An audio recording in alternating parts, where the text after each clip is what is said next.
สวัสดีค่ะยินดีต้อนรับท่านผู้ชมทุกท่านเข้าสู่รายการเบิงแล้วรวยชาแนลค่ะพี่น้องคะมาพบมาพอกันกับในช่วงเที่ยงค่ะพี่น้องคะของมือวันที่8นะคะเดือนกรกฎาคมนะคะปีพุทธศักราช2569นะคะพี่น้องคะมื้อนี้ค่ะให้พาพี่น้องมาเท่าสุขุสุขคนนะคะมาติดตามรับชมรับฟังแนวทางนะคะจากปูปาซาหวยขาแข่งเด้อค่ะพี่น้องคะสำหรับคลิปนี้นะคะเป็นแนวทางข้ามโค้งค่ะพี่น้องคะแนวทางของปูหมู่ว่านนี่กับเขาเด้อค่ะพี่น้องคะหมู่ว่านนี่เขา6996ค่ะพี่น้องคะ6996ค่ะวันนี้ปูแล้วมีแนวทางมาฝากแล้วค่ะพี่น้องคะแนวทางของปูปาซาหวยขาแข่งในคลิปนี้นะคะสิเดมาเป็นตัวใดพี่น้องมาติดตามรับชมรับฟังคลิปนี้พร้อมๆกันค่ะมันคนใจบุญ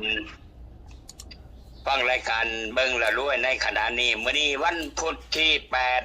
8กรกฎาคม69เด้อมื้อนี้นะมื้อคืนกับผู้สลาดผู้ใดก็ได้ผู้ตัดบ่เป็นก็บ่ได้เพราะว่าเพิ่นให้697เนาะค่ะปูมื้อคืนนี่วันอังคารแม่นบ่แม่นค่ะ697เนาะผู้ตัดได้ก็ตัดได้ผู้ตัดบ่เป็นก็ตัดบ่เป็นญาติโยมฟังรายการอยู่ตอนนี้ตั้งใจฟังยากหมุนคืนไปนะยัดเอานิ้วซี่เลื่อนเด้อฟังคักหลวงปู่ปาชากับเบิ่งแล้วรวยคุยกันนี่7 นาทีแป๊บเดียวไหมมันฟังรายการผู้อื่นโอ้ยก็จะได้5 นาทีนี่บ่มันดูถูกเขาเจ้าดอกบ่มันดูผิดเขาเจ้าดอก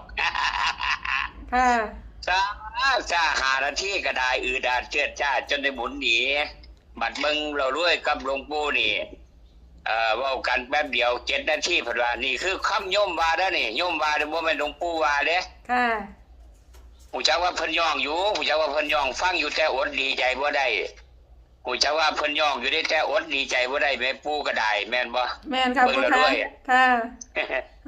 ปู่กะเลี้ยงเพิ่นส่งหวยมาแต่7 โมงเช้าเด้อลาวคืนนี้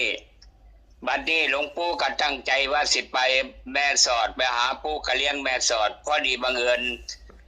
ทั้งคณะกรรมการเพิ่นว่าสิมีการปลูกป่าวันมื้อนี้ตอนบ่ายผู้ราชการจังหวัดนายอำเภอสิออกมาปลูกป่าก็เลยบ่ได้ไปเลยให้คนขับรถกับลูกกับเมียเขาเจ้าไปเอาเหรียญไปให้หลวงปู่เพิ่นเฮ็ดเหล็กใหญ่เหรียญกรุงสยามเฮ็ดเหล็กใหญ่มันแม่นเด้แม่นเป็นแม่นเลยนะเก็บไว้เมื่อหลาย10 ปีแล้วกรุงสยามเหรียญกรุงสยามเพิ่นว่าแม่นได้แล้วเลยไปส่งเพิ่นนี่ก็คือคำเว้าของนั่นแล้ววันนี้มื้อนี้มี1หลวงปู่ส่งมาให้2เหรียญกรุงสยามเฮ็ดได้3นกตัวแม่สอดห้องเด้อเอาเริ่มปากกาเขียนนกห้องอยู่อำเภอแม่สอดสะก่อนมันห้องว่า638นะมันห้องอยู่แม่สอดพวกนี้นี่คนขับรถกับปูให้คนขับรถฟังคนขับรถเลยโทรบอกว่ามันห้อง638แม่หลวงปู่พนาแล้วก็ยัดไปเลยว่า638เป็น633ได้เด้อนี่คือนกห้องเด้ออันนี้แรกก็ช็อตที่2มาเป็นหลวงปู่เพิ่นส่งมาให้ตั้งแต่7 โมงเช้าลาวพัฒนามื้อนี้454ค่ะนี่เพิ่นส่งมาให้แต่มื้อเช้านี้นะแล้วมาฮอดไอ้พอดีคนขับรถกับครอบครัวไปฮอดแล้วครับลูกกับเมียเขาไปฮอดเพราะว่าปู่บ่ได้ไปว่าสิไปแม่สอดบ่ได้ไปก็เลยให้หลวงปู่เฮ็ดเลยนะเหรียญกรุงสยามเฮ็ดได้572ค่ะนี่คือ3ตัวนี้บัดนี้มันหลายตัวนี้ข่าวดีเด้อบัดนี้บอกข่าวดีจักหน่อยว่าผู้ใดอันนี้คือเพิ่นเฮ็ดมื้อเช้าอยู่แม่สอดปู่กะเลี้ยงน่ะนะได้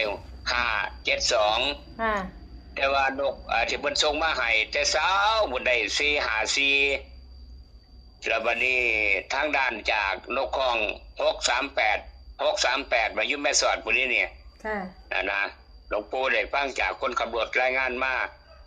ข่าวดีเด้อบัดนี้ผู้ใดที่ตั้งใจที่ซอยหลวงปู่ทำบุญบ่แม่นเรียไล่เด้อโยมนี่คือเป็นของฝาก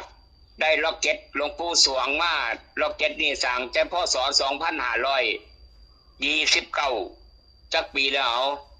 ล็อกเก็ตนี่สร้างตั้งพศ2529เพิ่นส่งมาให้จากทางวัดจำนวนจำกัดผู้ใดอยากได้ก็โทรมาเอาเด้อ0819343237นะถ้าผู้ใดล็อกเก็ตนี่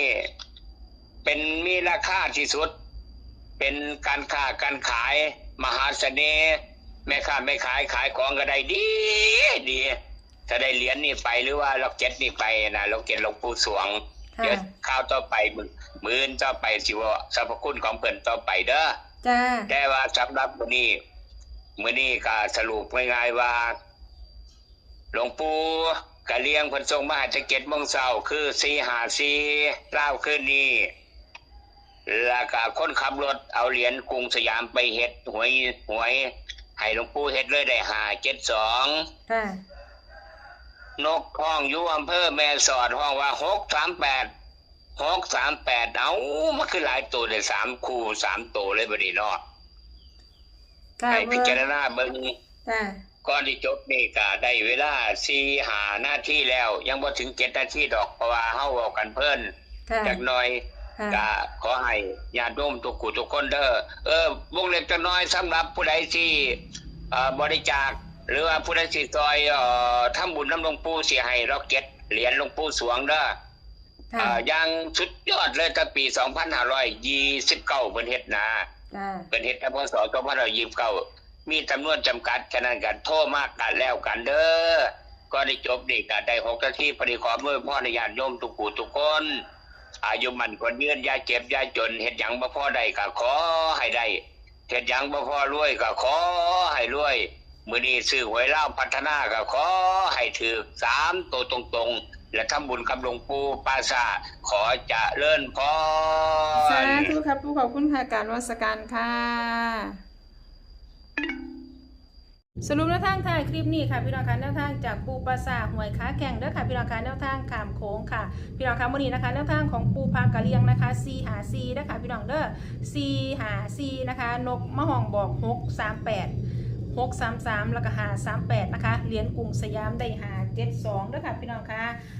พี่น้องแนวทางของปูปราสาทเนาะค่ะเมื่อวานนี้นะคะเขาของปูพากะเลียง6996เด้อค่ะพี่น้องคะ6996นะคะพี่น้องคะอย่าลืมนะคะแคปหน้าจอเอาไว้พร้อมกันพี่น้องคะแคปหน้าจอนะคะพี่น้องคะก็มีประมาณนี้นะคะสำหรับแนวทางจากปูปราสาทหวยค้าแข่งค่ะพี่น้องคะแนวทางขามโค้งค่ะพี่น้องอย่าลืมนะคะนำไปพิจารณาเบิ่งนะคะพี่น้องคะทางช่องนำเสนอเพื่อเป็นแนวทางคือเก่าเด้อค่ะพี่น้องคะโปรดใช้วิจารณญาณในการรับชมรับฟังนะคะ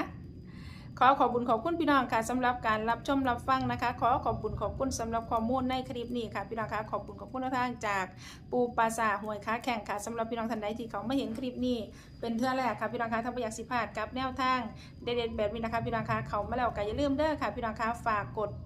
ติดตามนะคะกดไลค์กดแชร์นะคะกดกระดิ่งแจ้งเตือนทั้งหมดนะคะเพื่อที่จะได้บ่พลาดทุกคลิปทุกข่าวสารแนวทางจากทางรายการเนาะค่ะพี่น้องคะเอาสำหรับคลิปนี้ค่ะพี่น้องคะแนวทางจากปูปราสาทหวยค้าแข่งค่ะขามโค้งค่ะทั้งเบอร์ทั้งมวลนะคะมื้อนี้มีเพียงซ้ำนี้เด้อค่ะพี่น้องคะแอร์กสิได้ขอตัวลาพี่น้องมาทำสุขุสุขนไปก่อนนะคะเอาไว้พอกันไม่ก็ไปในคลิปหน้าค่ะพี่น้องคะสำหรับคลิปนี้